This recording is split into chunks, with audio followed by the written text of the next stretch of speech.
मेरा नाम रूबी है। मेरी शादी एक ऐसे परिवार में हुई थी जहाँ पर नई नवेली दुल्हन के साथ ऐसा व्यवहार किया जाता था जैसा शायद कभी किसी नई नवेली दुल्हन के साथ नहीं किया गया होगा। जिस घर में शादी होती और नई नवेली दुल्हन आती है, उस घर में दुल्हन का स्वागत फूलों के साथ और इज्जत के साथ किया जाता है। लेकिन मेरे ससुराल में मेरा स्वागत तो बड़े ही अजीब तरीके से किया गया था। शादी की पहली रात जब मैं दुल्हन बनी हुई अपने कमरे में बैठी थी, मेरे पति के आने से पहले ही मेरे ससुर मेरे कमरे में आ गए। जो दरवाजे पर दस्तक हुई तो मुझे लगा कि मेरा पति आया होगा। मैं जल्दी से सहम कर बैठ गई थी। थोड़ी देर के बाद जब मैंने सर उठाकर देखा तो कमरे के अंदर मेरे ससुर थे। अपने ससुर को देखकर तो मैं बुरी तरह से डर गई। मैं अपने ससुर को देखकर कहने लगी, क्या हुआ पापा जी, आपको कोई काम है क्या? उन्होंने कहा, हाँ बहू, मुझे तुमसे एक बड़ा ही जरूरी काम है, इसलिए तो मैं तुम्हारे कमरे में आ गया हूँ। एक बड़ा ही जरूरी काम है, इसीलिए मेरे साथ चलो। मुझे लगा कि शायद मेरे ससुर को मुझसे ही कोई जरूरी काम है, इसलिए वो मुझे अपने साथ लेकर जा रहे हैं। उन्होंने मुझे अपने साथ चलने को कहा तो मैं उनके पीछे पीछे चलने लगी, लेकिन मैं हैरान रह गई थी जब वो मुझे एक भैंसों के तबेले में लेकर चले गए। उन्होंने मुझसे कहा, बहू, अब तुम ही इस घर की मालकिन हो और तुम्हें ही यहाँ की सारी जिम्मेदारी को समझना होगा और अपनी जिम्मेदारी को तुम्हें आज से ही शुरू करना होगा। मैं तो बड़ी हैरान थी अपने ससुर की बात सुनकर और बड़े गौर से फटी फटी आंखों से चारों तरफ खड़ी हुई भैंसों को देख रही थी। मेरे ससुर कहने लगे, बहू, ये जगह साफ करके तुम अपने कमरे में चली जाना। ये सब कुछ देख करके तो मुझे रोना आ गया था। माना ये बात सही है कि मैं इस घर की मालकिन हूँ, इस घर की इकलौती औरत हूँ और सारी जिम्मेदारी मेरी है, मुझे ही संभालनी है। लेकिन क्या आज की रात भी मेरे लिए जिम्मेदारी संभालना जरूरी था? मैं कल से भी तो अपनी जिम्मेदारियों पर ध्यान दे सकती थी। मैंने सोच लिया था कि मैं अपने ससुर की शिकायत अपने पति से करके ही रहूंगी। मैंने उस वक्त लहंगा पहना था और कुछ जेवर भी थे। भारी भरकम कपड़ों में मुझे गोबर उठाने का काम दिया गया था। इस पूरे तबेले की मुझे सफाई करनी थी। नई नवेली दुल्हन गोबर उठाने के लिए बैठ गई थी और जब वापस कमरे में मैं अपने पति के पास गई तो मेरे पति ने मुझे कमरे से निकाल दिया। वो कहने लगे कि तुमसे तो बड़ी बदबू आ रही है, अब हर रोज ऐसा ही होता रहता है। मेरा पति जब भी मेरे करीब आता तो मेरे ससुर मुझे किसी न किसी बहाने से बुला लिया करते थे और जब मैं वापस अपने कमरे में अपने पति के पास आती तो मेरा पति मेरे करीब बैठते ही कहने लगता कि तुम्हारे अंदर से तो बहुत बदबू आती है। मेरे पति का बिहेवियर दिन ब दिन मेरे साथ चिड़चिड़ा रहने लगा था। मेरे एक जेठ और जेठानी भी थे जो कि शहर में रहते थे। उन्हें जब हमारी शादी के बारे में पता चला तो मेरी जेठानी मुझसे मिलने के लिए आ गई थी। हालांकि वो हमारी शादी में शामिल नहीं हो सकती थी। मेरी जेठानी ने एक रात मुझे कहा कि मुझे अपने कपड़े दे दो। मैंने उन्हें अपने कपड़े दिए और उन्होंने मुझसे कहा, अब तुम आराम से अपने पति के पास जाओ। आज इस तरह करने से सारी सच्चाई खुलकर सामने आ जाएगी। और मैं खामोशी से अपने कमरे में आ गई थी। कुछ ही देर मैंने अपने पति के साथ गुजारी थी। फिर उसके बाद कुछ ऐसा हुआ जिसने मेरे पैरों तले से जमीन ही निकाल दी थी, क्योंकि मैं काफ़ी पढ़ी लिखी और शहर में रहने वाली लड़की थी, जबकि मेरी शादी गांव के एक मामूली से लड़के के साथ हुई थी। मेरा पति भी शहर में ही एक मामूली सी नौकरी करता था। मेरी मम्मी ने मुझे बड़े ही लाड़ प्यार से पाला था, क्योंकि मैं उनकी इकलौती बेटी थी। मेरे पापा तो काफ़ी सालों पहले ही गुजर चुके थे। मेरी मम्मी जॉब किया करती थी और हम लोग अपने चाचा चाची के घर में ही रहते थे, क्योंकि पापा के मरने से पहले ही हम लोग जॉइंट फैमिली में रह रहे थे। अब हमारे घर में हमारे साथ चाचा चाची थे और मेरी मम्मी थी। मेरी ज़िंदगी बहुत अच्छी गुजर रही थी। मेरी मम्मी ने अपनी कमाई से मेरी परवरिश की थी और कभी मुझे किसी चीज़ की कमी नहीं होने दी थी। मेरे कहने से पहले ही वो मेरी हर डिमांड पूरी कर दिया करती थी। मेरे कॉलेज की छुट्टियां चल रही थीं। अभी मैं और ज़्यादा पढ़ाई करना चाहती थी, क्योंकि मेरा भी सपना था कि मैं भी जॉब करूं। मेरी बुआ के घर में शादी हो रही थी और हम लोग शादी को अटेंड करने के लिए बुआ के गांव में चले गए थे। मेरी बुआ गांव में ही रहती थी। बुआ का घर हमारे घर से काफ़ी दूर था, इसलिए हम लोग 4-5 दिन के लिए बुआ के घर पर गए थे। लेकिन मुझे नहीं पता था कि ये चंद दिन मेरी ज़िंदगी को पूरी तरह से बदल कर रख देंगे। हम लोगों ने बुआ के घर शादी में जाकर खूब एंजॉय किया था, क्योंकि मैं पहली बार गांव आई थी। बुआ ही हमारे घर आया जाया करती थी। हम लोग उनके यहाँ फंक्शन में एक साथ बैठकर खाना खा रहे थे कि तभी एक आदमी और एक लड़का हमारे पास आकर खड़े हो गए। उन्होंने हम सब लोगों से इंट्रोडक्शन दिया। वह आदमी उस लड़के का बाप था। उन्होंने मेरी मम्मी से कहा कि आपकी बेटी बड़ी ही प्यारी और संस्कारी है। मुझे आपकी बेटी बहुत पसंद आई है। ये है मेरा बेटा अंकित। ये शहर में बड़ी सी कंपनी में नौकरी करता है। मुझे तो समझ नहीं आ रहा था कि वो अपना इतना लंबा चौड़ा इंट्रोडक्शन क्यों दे रहे थे, लेकिन फिर जो बात उन्होंने कही उसे सुनकर तो मेरे होश ही उड़ गए थे। उन्होंने मेरी फैमिली से कहा कि मुझे आपकी बेटी का रिश्ता चाहिए अपने बेटे अंकित के लिए। अंकित मेरा छोटा बेटा है, जबकि बड़ा बेटा और बहू शहर में ही रहते हैं, और मुझे इसके लिए ऐसी ही संस्कारी और सुशील लड़की की तलाश थी। उनकी इतनी सी बात सुनकर मेरी मम्मी ने मेरे चाचा चाची की तरफ बिना देखे ही उनसे मेरे रिश्ते की बात पक्की कर ली। मेरी मम्मी ने कहा, मुझे ये रिश्ता मंजूर है। ये सब सुनकर तो मैं हैरान ही रह गई थी। मुझे अपनी मम्मी से इतनी जल्दबाजी करने की उम्मीद बिल्कुल भी नहीं थी, क्योंकि मेरी मम्मी तो इससे पहले भी इतने अच्छे अच्छे रिश्तों को ये कहकर ठुकरा चुकी थी कि मेरी बेटी अभी पढ़ रही है। जब तक कि वो पढ़ लिख कर अपने पैरों पर खड़ी नहीं हो जाती, तब तक मैं अपनी बेटी की शादी नहीं करना चाहती। वह आदमी कहने लगा, तो फिर हम अभी इस रिश्ते को पक्का कर देते हैं और अभी एंगेजमेंट कर देते हैं। मेरी मम्मी कहने लगी कि जी, मुझे कोई एतराज नहीं है। मेरी मम्मी ने फौरन एंगेजमेंट के लिए हाँ कर दी। ये भी नहीं सोचा कि हम लोग तो बुआ के घर शादी में आए हुए हैं। उन्हें तो इतना भी सब्र नहीं हुआ कि घर जाकर भी तो ये काम हो सकते थे। उस आदमी ने फौरन ही अपनी जेब से अंगूठी निकाली और अपने बेटे से कहा कि बहू के हाथ में अंगूठी पहना दो। मेरी मम्मी मुझे इशारा करने लगी कि मैं अपना हाथ आगे बढ़ाऊं। मेरी तो सांस वहीं की वहीं अटक कर रह गई थी, लेकिन अपनी मम्मी के ज़्यादा जिद करने पर मैंने अपना हाथ बढ़ा दिया और उस लड़के ने मुझे अंगूठी पहना दी। वो मुझे देखकर काफ़ी शर्मा रहा था, लेकिन मुझे तो शर्म की बजाय हैरत हो रही थी कि ये सब कुछ इतनी जल्दी जल्दी क्यों और कैसे हो गया है। मेरी मम्मी ने उनसे कहा कि आप मुझे अपना कॉन्टैक्ट नंबर दे दीजिए, ये शादी मैं बहुत ही जल्द करना चाहती हूँ। उस आदमी ने जल्दी से अपना नंबर बता दिया था। मेरी नज़र उस लड़के पर पड़ी जिससे मेरी इंगेजमेंट हो चुकी थी। वो मुस्कुराकर मुझे देख रहा था। मुझे भी वो अच्छा लगा था। वो काफ़ी स्मार्ट था और उसके चेहरे से साफ जाहिर हो रहा था कि वो पढ़ा लिखा और उसकी पर्सनैलिटी भी अच्छी थी। लेकिन फिर भी ये इंगेजमेंट और शादी इतनी अचानक, ये सब कुछ मुझे समझ नहीं आ रहा था। वो लोग चले गए थे तो चाचा जी ने गुस्से से मम्मी से कहा, भाभी, आपने हमसे एडवाइस लेना भी ठीक नहीं समझा। भाभी, मुझे तो हैरानी इस बात की हो रही है कि आप बिना जान पहचान के ही राह चलते किसी भी इंसान को अपनी बेटी का रिश्ता कैसे दे सकती हैं।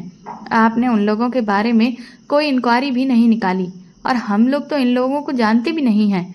कहाँ हम शहर के लोग और कहाँ ये गांव के लोग, जिनसे हमारा दूर दूर तक कोई वास्ता तक नहीं है। क्या पता ये लोग कैसे हैं, ये आदमी कौन है और उनका बेटा ना जाने कैसा है। मेरे चाचा जी को मम्मी पर बहुत गुस्सा आ रहा था। मेरे चाचा ने कहा, रूबी मेरी भी बेटी है और इसका अच्छा बुरा मैं भी खूब जानता हूँ। भैया के मरने के बाद मेरी जिम्मेदारी है। मेरी मम्मी ने चाचा जी से कहा, हाँ, लेकिन मैं भी अपनी बेटी का भला ही चाहती हूँ, तभी तो ये रिश्ता कर दिया है। मैं इन लोगों को जानती हूँ और तुम्हें परेशान होने की ज़रूरत नहीं है। मेरी बेटी यहाँ खुश रहेगी। इस बात पर काफ़ी देर तक चाचा जी और मम्मी में बातें होती रहीं। हम शादी पूरी होने के बाद अपने घर वापस आ गए थे। घर में सबका ही बिहेवियर खराब हो रहा था। सबसे ज़्यादा गुस्सा तो मुझे आ रहा था कि मम्मी ने मेरे साथ ये क्या कर दिया है। एक तो बिना इजाज़त के मेरा रिश्ता कर दिया। अगले ही दिन मम्मी मेरे पास आकर कहने लगी, रूबी, तुम्हारे ससुर का फ़ोन आया था। वो आज हमारे घर तुम्हारी शादी की डेट फिक्स करने के लिए आना चाहते हैं, तो अच्छी तरह से तुम तैयार हो जाना। तब मैं उनसे कहने लगी, मम्मी, मैं तो आगे और पढ़ना चाहती हूँ। ये बात आप अच्छी तरह से जानती हैं, फिर आप मेरी शादी इतनी जल्दी क्यों करना चाहती हो। मम्मी ने मुझे गले से लगाया और कहने लगी, मेरी बेटी, अपनी माँ की बात का मान रख लो। अगर तुमने शादी से इनकार कर दिया तो मैं कहीं मुंह दिखाने के लायक नहीं रहूँगी। फिर मम्मी ने मेरे सामने अपने हाथ जोड़ दिए और कहने लगी, ये मेरे जुड़े हुए हाथ देख लो। बस इसके आगे मैं मम्मी से कुछ नहीं कह सकी। फिर मैंने अपना सिर झुका दिया। वो मुझे आशीर्वाद देकर चली गई थी। शाम के टाइम पर वही आदमी और उसका बेटा हमारे घर पर आ चुके थे। मेरी शादी की डेट अगले महीने की फिक्स हो गई। मेरे चाचा जी ने मेरे ससुर से कहा भी था कि भाई साहब, आपको इतनी भी क्या जल्दी है, हम बेटी वाले हैं, बेटी वालों को तो काफी सारी तैयारी करनी पड़ती है। लेकिन वो आदमी चाचा जी से बात करने के मूड में ही नहीं था। वो मेरी मम्मी की तरफ देखकर कहने लगे, ममता, आपको तो शादी की डेट से कोई एतराज नहीं है ना? मेरी मम्मी ने नहीं में सिर हिला दिया तो वो हमारे घर से उठकर चले गए। मेरी मम्मी भी उठकर खड़ी हो गई और चाचा जी से कहने लगी कि मैं अपनी बेटी की शादी में किसी भी तरह की बद इंतजामी नहीं चाहती हूँ। इतना कहकर वो भी वहां से चली गई थी। चाचा जी मेरी तरफ देखकर कहने लगे, रूबी बेटा, तुम ही अपनी मम्मी से कहोगी कि मुझे ये शादी नहीं करनी। ये सुनकर मेरी आंखों में आंसू आ गए। मैंने चाचा जी से कहा, मैंने तो मम्मी से बात की थी, लेकिन उन्होंने मेरे सामने हाथ जोड़ दिए। मैं उनके सामने बेबस हो गई थी। मेरी बात सुनकर चाचा जी परेशान हो गए। दिन इसी तरह से गुजर गए थे और मेरी शादी का दिन भी आ गया था। घर में अजीब तरह की उदासी छाई हुई थी और इसी तरह मैं विदा होकर अपने ससुराल में पहुंची थी। मेरे ससुराल में मेरे पति और ससुर के अलावा कोई नहीं था। मेरी एक जेठ जेठानी थे, वो भी दूसरे शहर में रहते थे और कभी कभी ये गांव आ जाया करते थे। लेकिन सोचने वाली बात ये थी कि वो लोग मेरी शादी पर भी नहीं आए थे। मेरी मम्मी ने अपनी पढ़ी लिखी और शहर में रहने वाली बेटी को एक गांव के इंसान के हवाले कर दिया था। ऐसा नहीं था कि मैं किसी और को पसंद करती थी। अपनी मम्मी के फैसले से मुझे कोई ऐतराज नहीं था, लेकिन उन्हें ये भी तो देखना चाहिए था कि उनकी बेटी का स्टैंडर्ड क्या है और वो कहाँ उसकी शादी कर रही हैं। मुझे लगा कि मेरे ससुराल में मेरा स्वागत करने के लिए तो औरतें जरूर होंगी और मेहमान भी आए हुए होंगे, लेकिन जब मैं गाड़ी से उतरकर अपने ससुराल के घर में गई तो वहां तो कोई भी नहीं था। ऐसा लग ही नहीं रहा था कि ये शादी वाला घर है। बिल्कुल सिंपल तरीके से मैं खुद ही घर में आ गई थी। ना कोई सजावट, ना कोई फूलों की बौछार, ना कोई खुशियां, ना रौनक थी। इस घर में कुछ भी नहीं था। मेरे पति ने मुझे अपना कमरा दिखा दिया था और वो किसी से बात करने के लिए चले गए थे। यहाँ पर आने के बाद तो मेरा दिल ही टूट कर रह गया था। शादी को लेकर मेरे कुछ और ही सपने थे। मुझे अपनी मम्मी से बहुत शिकवा था कि उन्होंने मुझे बोझ समझकर अपने सर से बस उतार कर फेंक दिया। ये घर तो वैसे काफी बड़ा था, यहाँ पर हर फैसिलिटी थी। इस बात से तो मैं बेफिक्र हो गई थी कि चलो यहाँ पर कुछ तो अच्छा है। शादी के बाद लड़की के साथ कितनी सारी रस्में होती हैं, लेकिन यहाँ तो मेरे साथ कोई भी रस्में नहीं हुई थी, क्योंकि यहाँ मेरे साथ कोई रस्म करने वाला था ही नहीं। मैं खुद ही अपने कमरे में आकर दुल्हन बनकर बैठ गई थी। मेरे पति के कमरे की हालत देखकर भी नहीं लग रहा था कि ये शादी वाला कमरा है। मैं दुल्हन बनी अपने पति का इंतजार कर रही थी कि तभी दरवाजे पर दस्तक हुई। मुझे लगा मेरा पति आ गया होगा। मैंने जैसे ही सर उठाकर देखा तो सामने अपने ससुर को देखकर मेरे होश उड़ गए थे। सामने ही मेरे ससुर खड़े हुए थे। इस तरह से मुझे उनका अपने कमरे में आना बिल्कुल भी पसंद नहीं आया था, क्योंकि मैं उनके बेटे की पत्नी थी और अभी नई नवेली दुल्हन थी। उन्हें अपनी बहू के कमरे में आते हुए शर्म आनी चाहिए थी। मैंने घबराकर उनसे कहा कि आपको कोई काम है? उन्होंने कहा, हाँ, मुझे तुमसे एक बहुत जरूरी काम है, आओ मेरे साथ बाहर चलो। मैं कंफ्यूज हो रही थी कि रात के इस टाइम पर भला मेरे ससुर को नई नवेली दुल्हन से क्या काम पड़ गया था। फिर वो मुझे अपने घर के पीछे बने हुए भैंसों के तबेले में लेकर गए। वहां चारों तरफ भैंसों को देखकर मैं हैरान रह गई थी। मेरे ससुर ने कहा कि बहू, अब तुम ही इस घर की मालकिन हो और तुम्हें इस घर की जिम्मेदारी को अच्छी तरह से समझना होगा। मेरे ससुर ने कहा कि तुम यहाँ भैंसों के तबेले के अच्छी तरह से सफाई कर दो और यहाँ का जितना भी गोबर है उसे उठाकर एक कोने में इकट्ठा कर दो। मुझे ये सब बहुत ही बुरा लग रहा था, क्योंकि यहाँ बहुत बदबू आ रही थी और मैं इस गंदगी को छू नहीं सकती थी। मैं तो उछल ही पड़ी थी। मैंने अपने ससुर से कहा, पापा जी, मैं ये काम नहीं कर सकती, मुझे भैंसों से डर लगता है और बहुत घिन भी लग रही है। मेरे ससुर कहने लगे, तुम बताओ, तुम्हारे ससुराल में कोई भी औरत इस काम को करने के लिए नहीं है। अब जब तुम आ गई हो तो ये काम तुम्हें ही करना होगा और तुम्हें ही इस सब की आदत डालनी होगी। मैंने अपने ससुर से कहा कि वो आपकी बात ठीक है, मैं धीरे धीरे सब कुछ सीख जाऊंगी, लेकिन आज और अभी से ही क्या ये जरूरी है? वो कहने लगे, हाँ, क्यों, क्या हुआ? अभी से ही आदत डालोगी तभी तो बाद में भी तुम्हारी आदत होगी इस काम को करने की। मेरे ससुर ने जब इस तरह की बातें की तो मैं उस काम को करने पर मजबूर हो गई थी और मैंने सोच लिया था कि मैं अपने ससुर की शिकायत अपने पति से जरूर करूंगी कि शादी की पहली रात यहाँ दुल्हन के साथ ये सुलूक किया जा रहा है। वो मुझे छोड़कर चले गए थे। उनके जाने के बाद मैं रोने लगी। मुझे बहुत ही घबराहट महसूस हो रही थी। मैंने बड़ी मुश्किल से अपने दिल पर पत्थर रखकर इस काम को कर दिया था। मैं इतना भारी लहंगा पहने हुई थी और जेवर भी थे और इसी हुलिये में मैंने वहाँ की सारी गंदगी को साफ किया। मेरे सारे कपड़े भी खराब हो गए थे।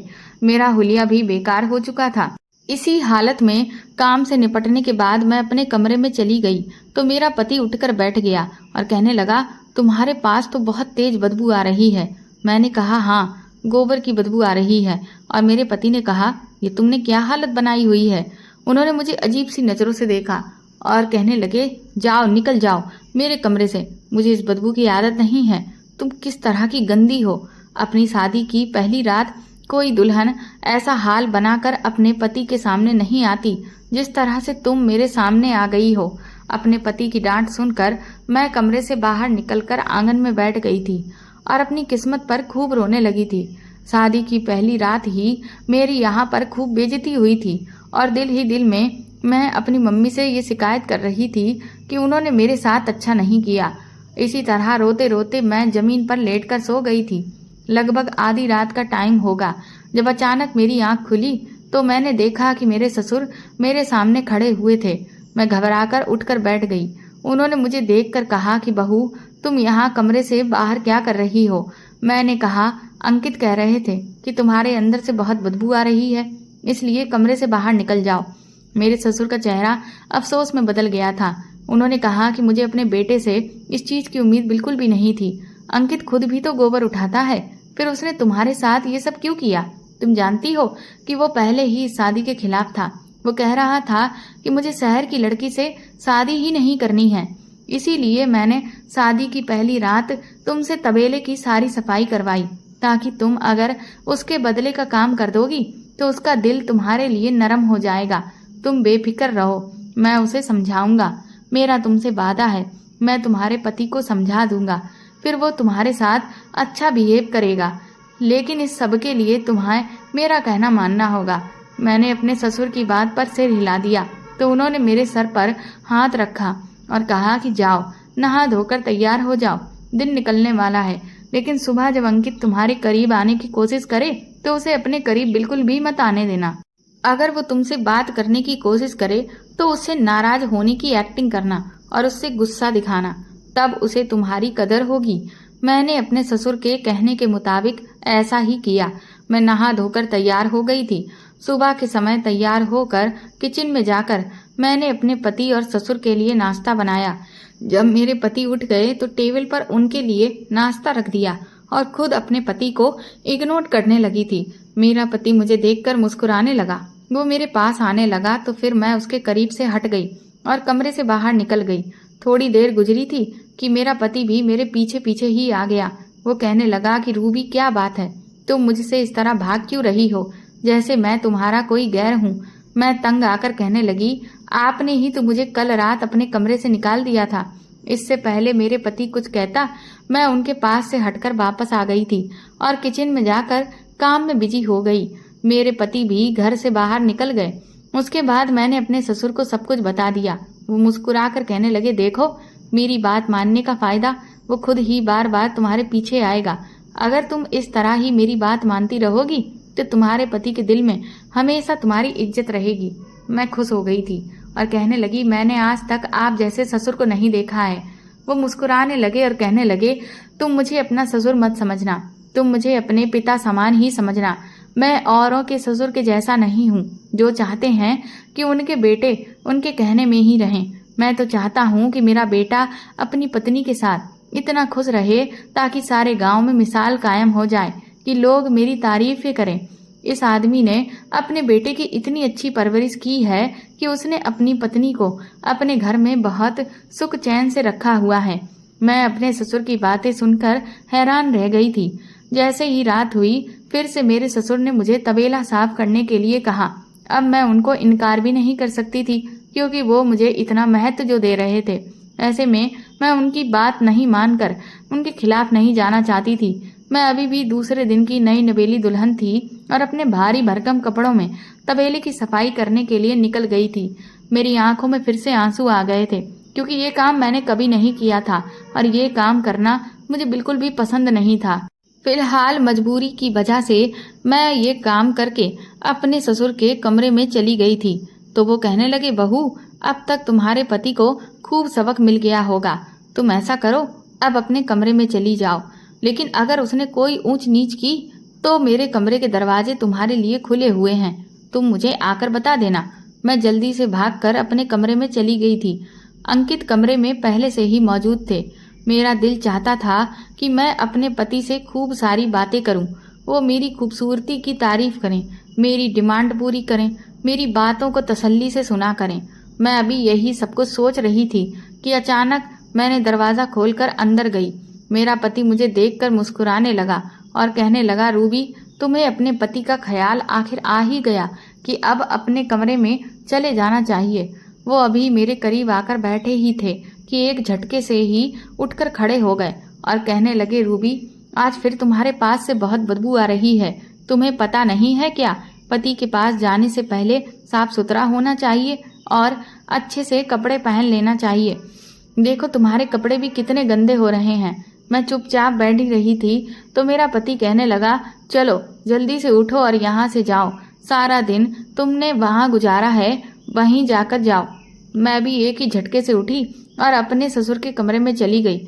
वो मेरा उदास चेहरा देखकर कहने लगे, अच्छा, तो अभी भी तुम्हारे पति को अकल नहीं आई है। अपने बेटे को इंसान बनाकर ही रहूंगा मैं। तुम मेरे कमरे में सो जाओ, मैं छत पर जाकर सो जाऊंगा। मेरे ससुर सोने के लिए अपना तकिया और चादर लेकर छत पर चले गए थे और मैं उनके कमरे में बिस्तर पर लेट गई थी। मेरी आंखों से आंसू बहने लगे थे। मुझे अपने पति से बहुत प्यार हो गया था। उसका बिहेवियर दिन ब दिन मेरे साथ चिड़चिड़ा रहने लगा था। मैं तो उन्हें अच्छी ही नहीं लगती थी। अगले दिन सुबह जब मेरी आंख खुली तो घर में मैंने एक औरत को देखा। वो पता नहीं कौन थी। उनके साथ एक आदमी भी था। मैंने उनको देखा तो उनका आशीर्वाद लिया। फिर उन्होंने मुझसे कहा कि तुम कैसी हो। मैं फटी फटी आंखों से अपने ससुर की तरफ देख रही थी। उन्होंने मुझे बताया कि ये तुम्हारे जेठ और जेठानी हैं जो शहर में रहते हैं। मैं उन दोनों की तरफ बड़ी ही हैरानी से देखकर मेरे ससुर कहने लगे, शादी बहुत इमरजेंसी में हुई थी, इसीलिए मेरे बेटे को ऑफिस से छुट्टी नहीं मिल सकी और ये दोनों तुम्हारी शादी पर नहीं आ सके, इसीलिए अब तुमसे मिलने के लिए आए हैं। मैं बड़ी हैरानी से अपने ससुर की तरफ देख रही थी और कहा कि पापा जी हमारी शादी इमरजेंसी में हुई थी क्या? मेरे ससुर के चेहरे का रंग अचानक फीका पड़ गया और वो कहने लगे, तुम तो जानती ही हो कि अंकित इस शादी के लिए कहाँ मान रहा था। फिर जैसे ही मैंने उसको तैयार किया तो फौरन ही तुम दोनों की शादी कर दी गई ताकि वो फिर से कहीं मुकर न जाए।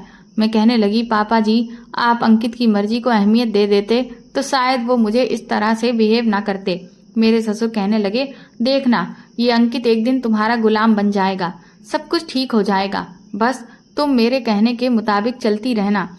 मैंने अपने ससुर की बात पर सिर हिला दिया था। मेरे ससुर तो गांव घूमने के लिए चले गए थे। फिर मैं अपनी जेठानी के साथ मिलकर सब लोगों के लिए नाश्ता बनाया।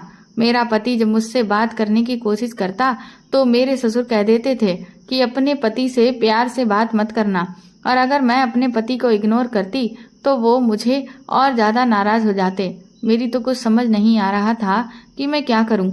मैं आज भी अपने पति को इग्नोर किया था। पहले तो वो मुझे बुलाते रहे, लेकिन जब मैं उनकी बात नहीं सुनी तो वो गुस्से में आ गए और मुझसे कहने लगे कि अगर तुम ये शादी नहीं करना चाहती थी तो तुम इनकार कर देती। लेकिन एक बात याद रखो, ये सब ज़्यादा दिन तक मैं बर्दाश्त नहीं करूँगा। मैं तुम्हें डाइवोर्स देकर इस घर से निकाल दूंगा। अपने पति की बात सुनकर मैं फूट फूट कर रोने लगी थी। तभी मेरे ससुर ने मेरे पति को आवाज़ लगा दी और वो अपने पिता की बात सुनने के लिए चले गए। मैं भी थोड़ी देर के बाद बाहर चली गई थी। मेरे ससुर ने कहा कि बहू घर के कामों पर ध्यान दिया करो, अंकित खुद ही ठीक हो जाएगा, तुम जाकर तबेला साफ करके आओ। मेरी जेठानी बहुत अच्छी थी। जब उन्होंने मेरे ससुर से ये बात कहते हुए सुना कि मुझे तबेला साफ करना है तो वो हैरान रह गई थी। वो कहने लगी, रूबी ये सब कुछ तुम क्या कर रही हो? क्या तुम तबेले की सफाई करती हो? मैंने कहा, जी भाभी, मैं हर शाम को ही तबेले की सफाई करती हूँ। उन्होंने मेरी बात सुनकर बड़ी अजीब सी नज़रों से मुझे देखा था, लेकिन उन्होंने कुछ भी नहीं कहा था। उसके बाद मैं अपने कमरे में चली गई। अंकित जब कमरे में आए तो उन्होंने अपने मुंह पर हाथ रख लिया और कहने लगे, तुम कभी नहीं सुधरोगी। मुझे नहीं पता था कि तुम ऐसी हो, वरना मैं तुमसे कभी भी शादी नहीं करता। साफ सफाई का तो तुम्हारे अंदर नाम तक नहीं है। अगर तुम्हें मेरे साथ रहना ही नहीं था तो तुम अपने पेरेंट्स से शादी के लिए मना कर देती। मुझे तो लगता है कि तुम्हारा किसी के साथ चक्कर चल रहा है। बताओ, किसके साथ शहर में तुमने इश्कबाजी की है जिसके लिए तुम मेरे साथ ये सब कुछ कर रही हो? अपने पति की बात सुनकर मेरी आंखों में आंसू आ गए थे। मैं कहने लगी, आप अपनी पत्नी पर इल्जाम लगा रहे हो, आपको शर्म आनी चाहिए। इतना कहकर मैं उठकर फौरन अपने ससुर के कमरे में चली गई थी। वहां पर मैंने अपने जेठ जेठानी को भी बैठे हुए देखा। मेरी जेठानी मुझे देखकर कहने लगी, रूबी, इस टाइम तो तुम्हें अपने पति के कमरे में होना चाहिए, तुम यहाँ क्या कर रही हो? मैं अपनी जेठानी की तरफ देखकर कहा, आपके देवर ने मुझे कमरे से निकाल दिया है। वो खामोश हो गई और फिर मैं गुस्सा होकर छत पर चली गई थी। मेरे पीछे पीछे जेठानी भी छत पर ही आ गई थी। तो फिर उन्होंने मुझे इस सब की वजह पूछी और बहुत ही तसल्ली से मुझसे बात की थी। उन्होंने मुझे कहा, बताओ, तुम्हारा क्या अंकित के साथ कोई झगड़ा हुआ है? मैं उनकी ये बात सुनकर रोने लगी और उनको बताया कि भाभी, शादी की पहली रात ही अंकित मुझे अपने कमरे से बाहर निकाल देते हैं। वो कहने लगी, ऐसी क्या वजह होती है जिसकी वजह से वो तुम्हें कमरे से निकाल देता है? मैं उनके सामने शर्मिंदा हो गई थी और कहने लगी, अंकित कहते हैं कि तुम्हारे अंदर से बहुत बुरी बदबू आती है। मेरी जेठानी कहने लगी, वो सच ही तो कहता है। सच में तुम्हारे अंदर से बहुत बुरी बदबू आती है। क्या तुम्हें वो बदबू महसूस नहीं होती है? मैंने कहा, मुझे भी ये बदबू अच्छी नहीं लगती, मगर मैं क्या करूं? पापा जी ने मुझसे कह रखा है कि मैं शाम के टाइम अपने कमरे में जाने से पहले तबेले को अच्छी तरह से साफ कर दिया करूं, नहीं तो फिर अंकित मुझसे नाराज हो जाएंगे। मेरी जेठानी ने कहा कि तुम फिक्र मत करो, सब कुछ ठीक हो जाएगा, मैं तुम्हारा साथ दूंगी। इसी तरह जैसे ही शाम हुई तो मेरी जेठानी कहने लगी, तुम मुझे अपनी कोई साड़ी लाकर दे दो। फिर वो कहने लगी, अब तुम अपने कमरे में चली जाओ, पापा जी को ऐसा ही लगेगा कि तुम ही तबेले को साफ कर रही हो। मैं बहुत खुश हुई थी कि मेरी जेठानी ने मेरा कितना साथ दिया है। मैंने आज अच्छे कपड़े पहन लिए थे और मैं अच्छी तरह से तैयार होकर अपने पति के आने का इंतजार करने लगी थी। आज मेरे अंदर से कोई बदबू भी नहीं आ रही थी। आज मैं जल्दी ही अपने कमरे में चली गई थी। थोड़ी ही देर के बाद मेरे पति भी कमरे में आ गए थे। वो खाना खाने के बाद अपने लैपटॉप पर कुछ काम करने में बिजी हो गए। मुझे आज कमरे में मौजूद देखकर वो मुस्कुराते हुए कहने लगे, आज तुम बड़ी जल्दी कमरे में मौजूद हो। और फिर वो मेरे करीब आ गए। उन्होंने मेरा हाथ पकड़ा और कहने लगे, आज तुम्हें मेरे साथ बातें करने की फुर्सत कैसे मिल गई? अपने पति की बातें सुनकर मैं फूट फूट कर रोने लगी और कहने लगी, आप ही मुझे हर रात अपने कमरे से बाहर निकाल देते हो। मैं आपसे बहुत प्यार करती हूँ और मैं चाहती हूँ कि हम दोनों करीब बैठकर एक दूसरे से खूब सारी बातें करें, लेकिन मैं आपके लिए कुछ भी कर दूं, आप मुझे से खुश ही नहीं रहते। मैं आपके हिस्से का काम भी करती हूँ ताकि आपको खुशी मिले। मेरी बात सुनकर के मेरा पति हैरान हो गया था और कहने लगा, मेरे हिस्से का ऐसा कौन सा काम है जो तुम्हें करना पड़ता है? मैंने कहा, मैं तबेले की सफाई करके आती हूँ। मेरा पति कहने लगा, लेकिन मैंने तो आज तक कभी भी तबेले की सफाई की ही नहीं है। मैंने अपनी सारी जिंदगी शहर में ही गुजारी है और वहीं पर ही रहकर अपनी पढ़ाई पूरी की है। हम जमींदार लोग हैं, माना कि हमारे पास बहुत ही भैंसें हैं, मगर तुम ये नहीं जानती कि उनकी देखभाल करने के लिए नौकर भी मौजूद हैं। नौकर ही तो तबेले की भैंसों का सारा काम करते हैं। अपने पति की बात सुनकर मैं दंग रह गई थी। मैंने कहा कि मैंने तो यहाँ पर किसी नौकर को नहीं देख रही हूँ। हमारे घर के पीछे तो जो तबेला बना हुआ है, मुझे वही तबेला आपके पापा ने दिखाया था और वो कह रहे थे कि अगर मैं इस तबेले की सफाई कर दिया करूंगी तो फिर आपको बहुत अच्छा लगेगा और आप मुझे और भी ज्यादा इज्जत देने लगोगे, क्योंकि आप तो मुझसे शादी ही नहीं करना चाहते थे और मैं आपको बिल्कुल भी अच्छी नहीं लगती थी। बस मैं तो आपके दिल में जगह बनाने के लिए ही ये सब कुछ कर रही थी, मगर आप तो मुझे अपने कमरे से बाहर ही निकाल दिया करते थे। मेरे पति हैरान हो गए। वो कहने लगे, तुम किस तबेले की बात कर रही हो? चलो, मुझे वहां पर ले चलो। मैं और अंकित घर से बाहर निकल गए और घर के पीछे तबेले के अंदर चले गए थे। तभी हमें अचानक कुछ आवाजें सुनाई दी। मेरे ससुर मेरी जेठानी से कुछ बात कर रहे थे। वो गुस्से से कहने लगे कि बहू, तुमने ये अच्छा नहीं किया, तुमने मेरा बना बनाया हुआ प्लान बिगाड़ दिया है। मेरी जेठानी ने कहा कि लेकिन आप रूबी से ये सब कुछ क्यों करवाते हो? आखिर आपने कौन सा प्लान बनाया हुआ था? तब मेरे ससुर कहने लगे, तुम नहीं जानती कि मैं और रूबी की माँ ममता, हम दोनों एक ही कॉलेज में पढ़ा करते थे और धीरे धीरे हम दोनों एक दूसरे से प्यार करने लगे थे। मैं उससे बहुत ज़्यादा प्यार करता था और उससे शादी करना चाहता था, मगर उसने अपने माता पिता की मर्जी के हिसाब से शादी कर ली और मुझे धोखा दे दिया। मुझे बिना बताए ही वो मुझे छोड़ गई। अगर वो मुझे बता देती तो मैं कुछ भी करके उससे शादी कर लेता, भले ही उसे भगा कर करता, लेकिन शायद उसे मुझसे भी अच्छा कोई मिल गया था, इसीलिए उसने खामोशी से मुझे बिना बताए ही शादी कर ली। सारी जिंदगी मैं उसकी याद में तड़पता रहा। फिर मेरी भी शादी हो गई। ममता की बेवफाई ने मुझे अंदर तक तोड़ कर रख दिया था। जब मेरी पत्नी शादी करके मेरे घर आई तो मैंने उसे वो वैल्यू नहीं दी जो एक पत्नी को देनी चाहिए थी, क्योंकि मैं तो ममता से ही प्यार करता था।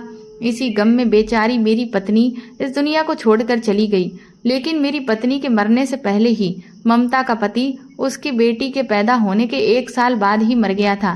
फिर मैंने सोच लिया था कि मैं ममता से बदला लेकर ही रहूंगा। उसके लिए जितना मैं परेशान हुआ हूँ, एक दिन मैं उसे भी परेशान करके रहूंगा। लेकिन इस बार जब मैं अपने ही गांव की शादी में ममता और उसकी बेटी को देखा तो मेरे दिमाग में प्लान आया और मैंने उससे बदला लेने का सोच लिया था। मुझे लगा कि वो मुझे भूल गई होगी, लेकिन जब उसने मुझे वहां शादी में देखा तो उसे भी मेरी याद आ गई थी। मैंने ममता से शादी में बात करने की कोशिश की थी और उसके हाल चाल मालूम किए तो उसने मुझे बताया कि वो उस जैसी विधवा को सिर्फ एक ही फिक्र लगी रहती है कि उसकी जवान बेटी की शादी हो जाए, क्योंकि ममता को टीबी जैसी बड़ी बीमारी है। उसने कहा कि मुझे हमेशा अपनी बेटी के फ्यूचर की फिक्र लगी रहती है। मैंने कहा कि मेरा बेटा बहुत अच्छा है, मैं उसे तुम्हारी बेटी की शादी करवा सकता हूँ और हमेशा उसे अपनी बेटी बनाकर ही रखूंगा। ममता मेरी बातों में आ गई। मैंने अंकित से कहा कि वो सामने जो लड़की खड़ी हुई है मुझे बहुत अच्छी लगी है, कहो तो मैं तुम्हारी इसके लिए शादी की बात करूं। अंकित को भी रूबी बहुत अच्छी लगी थी, इसीलिए हमने खड़े खड़े ही उसकी फैमिली से ये रिश्ता तय कर दिया। इस दौरान अंकित की बेकरारी देखने लायक थी। वो चाहता था कि जल्दी ही उसकी शादी रूबी के साथ हो जाए और वो हमारे घर में आ जाए, जबकि मेरा इरादा था कि जब रूबी शादी करके घर में आएगी तो मैं रूबी और अंकित के बीच इस तरह के हालात पैदा कर दूंगा कि अंकित उसे तलाक देकर घर से बाहर निकाल देगा और फिर तब उसकी माँ को पता चलेगा कि धोखा देने का अंजाम क्या होता है, जो उसकी इकलौती बेटी रोती हुई तलाक लेकर अपने घर वापस जाएगी। तब उसे तकलीफ का एहसास होगा जो सालों पहले मुझ पर गुजरी थी। मैं चाहता हूँ कि ममता, जो जिंदगी के आखिरी पल अपनी बीमारी के साथ गुजार रही है, वो भी उसे बुरे लगने लगे, क्योंकि मैं उसके इन हंसते हुए पलों को गम में बदलना चाहता हूँ। वो और ज़्यादा बीमार हो जाए और बिस्तर पर लगकर मेरा दुख अच्छी तरह महसूस कर सके, क्योंकि कई सालों पहले मैं भी उसकी याद में तड़प तड़प कर इतना ही बीमार हो गया था कि मरने से बचा था और बीमार होकर बिस्तर से लग गया था।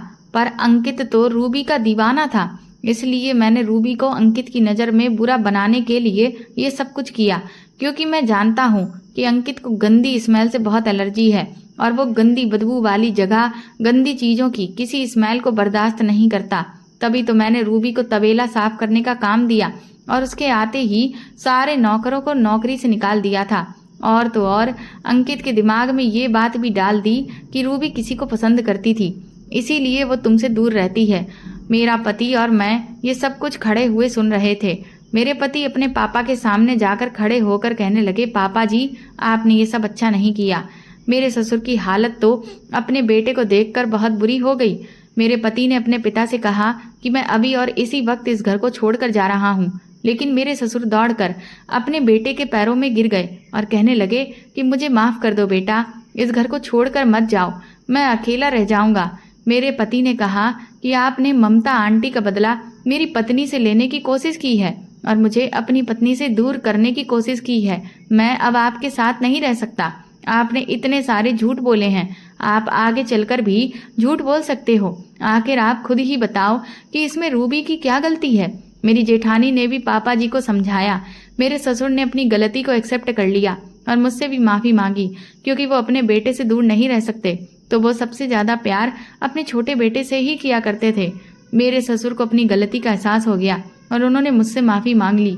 मेरी जेठानी और जेठ ने हम लोगों के बीच बड़ी दरार को ख़त्म कर दिया और हम लोगों का समझौता करवा दिया। इसी तरह हम लोग एक साथ मिलकर खुशी खुशी एक ही घर में रह रहे हैं। मेरे पति ने हाथ जोड़कर मुझसे माफ़ी मांगी, मैंने भी उन्हें माफ़ कर दिया और शायद इसकी वजह से मेरे पति मुझसे अब और भी ज़्यादा प्यार करते हैं, क्योंकि उन्हें लगा था कि उनकी पत्नी उनके लिए कुछ भी कर सकती है। मेरे ससुर बिल्कुल ठीक हो गए हैं और अपनी पुरानी वाली गलतियों पर बहुत शर्मिंदा होते हैं। मेरे पति के साथ मेरी ज़िंदगी बहुत अच्छी गुजर रही है। तो दोस्तों, आपको ये कहानी कैसी लगी हमें कमेंट करके ज़रूर बताएं और इस कहानी को ज़्यादा से ज़्यादा शेयर और लाइक करके मेरे चैनल को सपोर्ट करें।